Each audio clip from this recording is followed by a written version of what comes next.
What's up, guys? I'm Isaac with Jacktown Rundown. I'm Isaac with HeadCannon. Nice to meet you, Isaac. So yeah, could you tell us a little bit about your guitar? Yeah, say this is my first guitar that I bought with, money. Yeah.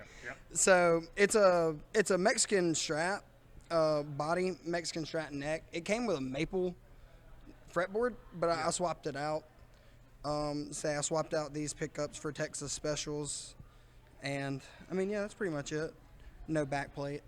Of course, no, you don't want that. Yeah, I was noticing it's like some bird's eye figuring on the headstock there. Super cool. It looks very premium for what a Mexican Strat. Oh yeah, and it's nothing special. It just came in pretty like that. The wood lottery. Yeah, wood lottery.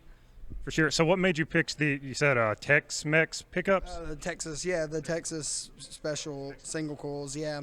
Well, this one went out, so I had to replace it, and my brother-in-law had some spare Texas Specials, and he was like, you should throw them in them, so I did. Fair enough. Free pickups, best kind, right? Yeah. So I looked at some of y'all's stuff, and I saw you with I believe it was a Fender Mustang before. Yeah.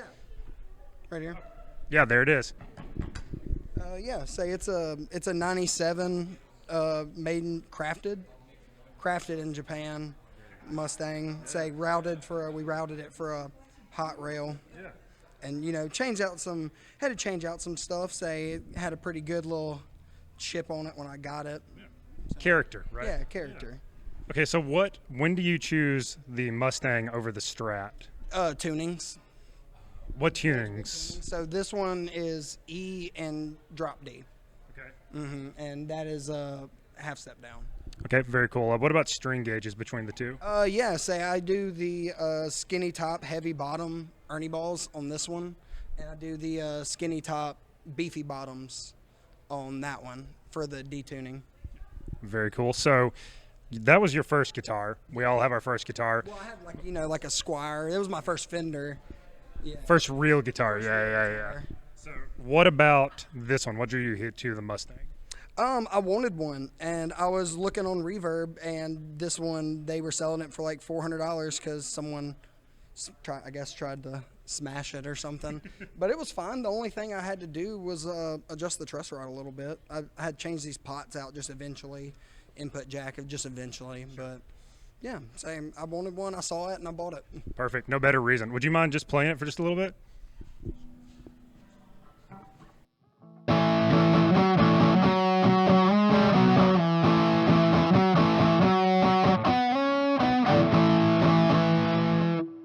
So if you're ready, let's talk about your pedal board. Yeah, for sure. First in the chain, the wah. Simple wah, just regular. I don't use it.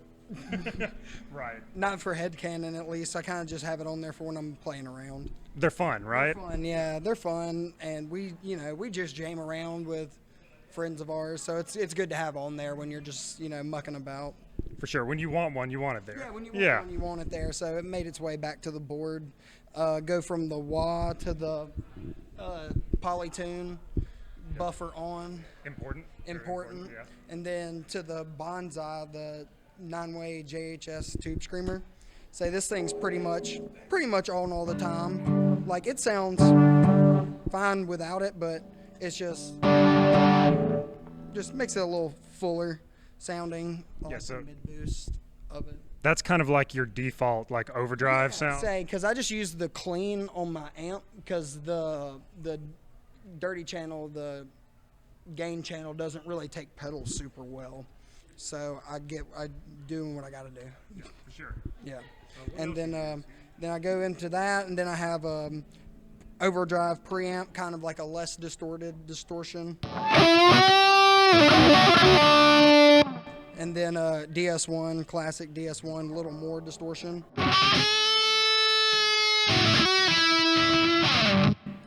And big muff for your big muff, your most distorted distortion.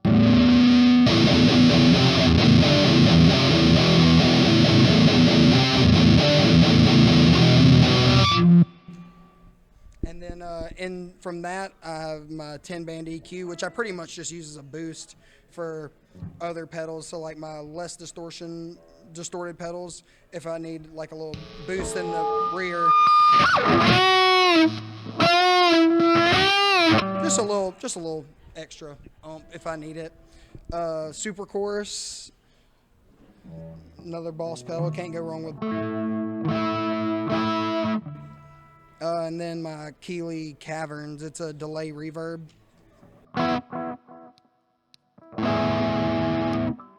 Pretty simple. And then I run everything out through my little black box buffer just to make the signals, keep the signal strong. Right, that's a good bit of cable in there. Yeah, for sure. Is this all going straight into the front or through the effects loop? Yep, straight into the front of the amp. Yeah. Yeah, well, it sounds really good. This is like a super good platform for pedals, right? The Super Crush. Mm-hmm. Yeah, say the clean channel on that is super nice. It's really warm sounding just off the bat. No matter what you do to the EQ, you can't get the warm out. So it, yeah, it's really good because then I can kind of just, because that's warm, I can, get any kind of treble or any kind of EQ out of my pedals I need. Orange Super Crush 100 into a 412 orange cab. Which I was telling somebody earlier, like that I don't know if it makes a difference or not, but it's heavier than the manufacturer standard by like 17 pounds or something like that. So I don't know what's in it. I've never taken the back off of it. I don't know what's different about it, but I looked it up because I was like, man, this son of a bitch is heavy. I was like, it shouldn't be that heavy, should it? And it wasn't. Right. I mean, 17 pounds is not insubstantial, right? That's something. It feels like it's substantial. I wonder what it is. If you ever open it, let me know. I just assume wood. It's just whatever wood's in it. It's probably just denser or thicker or who knows. Yeah, trees being trees. Well, very cool. Well, thank you for your time. Yeah, nice to meet you, Isaac. Now I'm over here with Gage King on the bass. So I've looked before and I've seen you with a Stingray, but today, they're fair enough. Same story over here. Yeah. So J-Bass today, right? Yes. Yeah. Actually, my uncle Butch, he's like the only other person in my family that plays music, and he's played his whole life. He's 60-something nowadays, and he actually gave me this a few months back, so it's pretty special to me. I play E and drop D tunings with this one, just like Isaac. I switch out to the Stingray when we go to a half step down. Very cool. Yeah, that's a good gift. Very nice. Yeah. Very good gift. Yeah, it's probably one of the best gifts I've ever gotten. Yeah. How do you run it, like pickup wise? You have to ask Isaac. Awesome. Perfect. What do you notice different about like the sound of the J-Bass compared to the Stingray?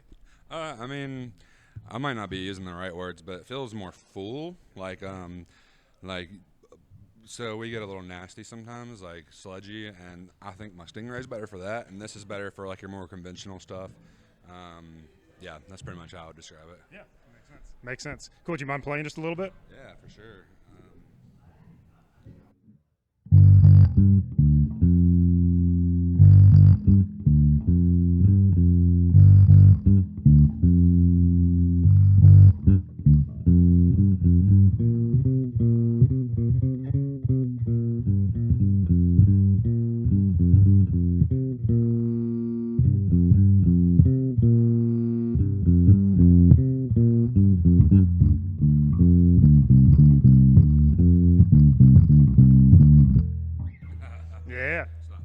Yeah, sounds like a J-Bass. Yeah, right. Good deal. Would you mind pulling out the Stingray, if that's not a problem? Thanks, man. How long have you had this bass? About a year now. I got it around Christmas last year. I actually bought this one off Facebook Marketplace. Some lady sell it. It was brand new, still had like the plastic wrap on it and everything. Yeah, I never took it off. And yeah, and she was selling it for like super cheap. I don't think she knew what she had, or maybe she was just trying to get rid of it, but I jumped on it. Yeah, absolutely. For sure. Would you mind playing a little bit of this? Yeah, for sure. So like I was saying, this is when we get a little like nastier, a little sludgier. If you want, I can go ahead and show you my pedals too. Yeah. When I use most of my pedals. So I was looking at your pedals from what I could find online. Yeah. Am I correct? Okay, so there's 2 overdrives, but earlier I saw where you even had 3 overdrives. So I used to use a Big Muff. I just didn't use it as much because like the overdrive did pretty much everything I wanted the Big Muff to do. So now I just use the JHS Pat Rack for those like sludgier songs, and then that's when I just want to be a little bit louder and a little bit more, that overdrive. Absolutely. Yeah. But yeah, so like.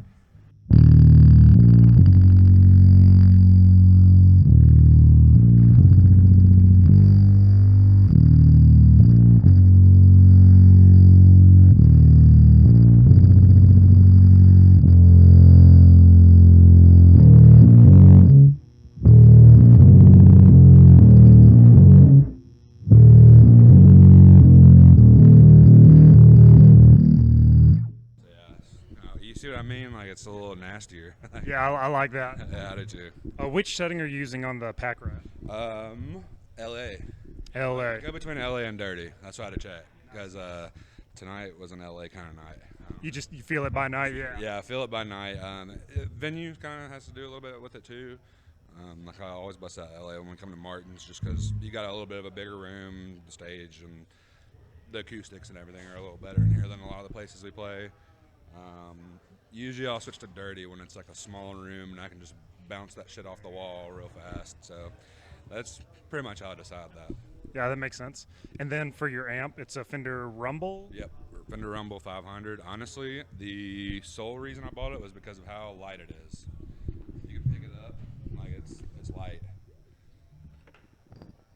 That's crazy. I know. That is crazy. That's literally the entire reason I bought it. I was like between that one and a couple other ones. I picked them all up and I was like, that one. Smart. I totally get it. Yep.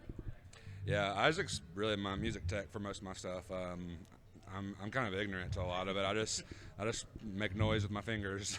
That's the dream, right? And Isaac tells me what I'm doing. Perfect. Cool. Was there anything else you'd like to talk about, show off?